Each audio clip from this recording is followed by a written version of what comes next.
Hello. Just a little message about the morning prayer that I was just doing. Um, and I wanted to talk about Birkot HaShachar, specifically the one that says, Baruch atah Adonai Elonu melech haolam, shelo asani isha, or for women, she'asani kirtzono. So we bless God. Men say, thank you for not making me a woman. And women say that that you have created me as you wished, as you wanted. Through the generations, this was seen as an insult to women. The fact that the men say, oh, thank God that you didn't make me as a woman. And I would actually, after saying this blessing for a while and contemplating it multiple times, my conclusion is that this is an insult to men, actually. Women end up being much more empowered by thanking God for making them as they please.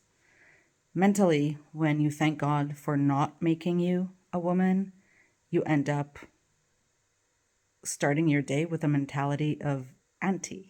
You're against women. You might not think you are, but you say this every single morning, and you end up starting to look at women, whether you realize it or not, as something awful that you never want to be.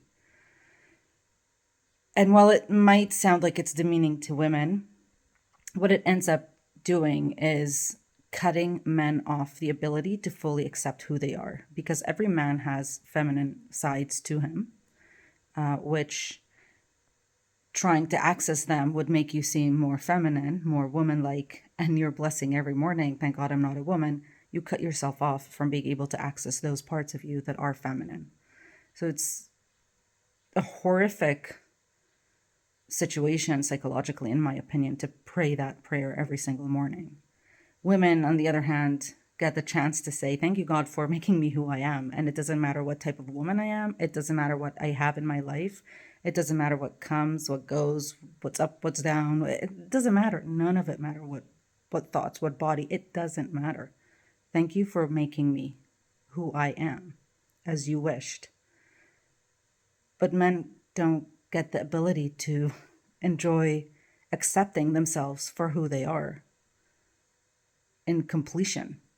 They're only defining themselves in this prayer, in this blessing, defining themselves in contrast to, thank God I'm not a woman. So just from this alone, it's not surprising that women do still have greater spiritual access as they always did.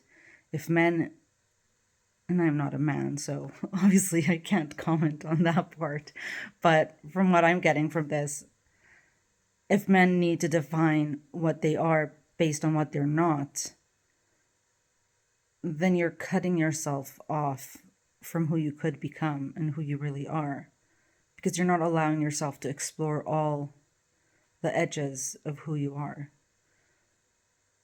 There are a lot of traits that would be considered feminine,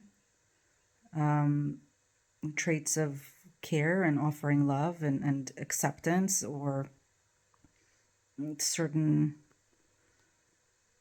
craziness that seem to come with the feminine life and life cycles that women go through.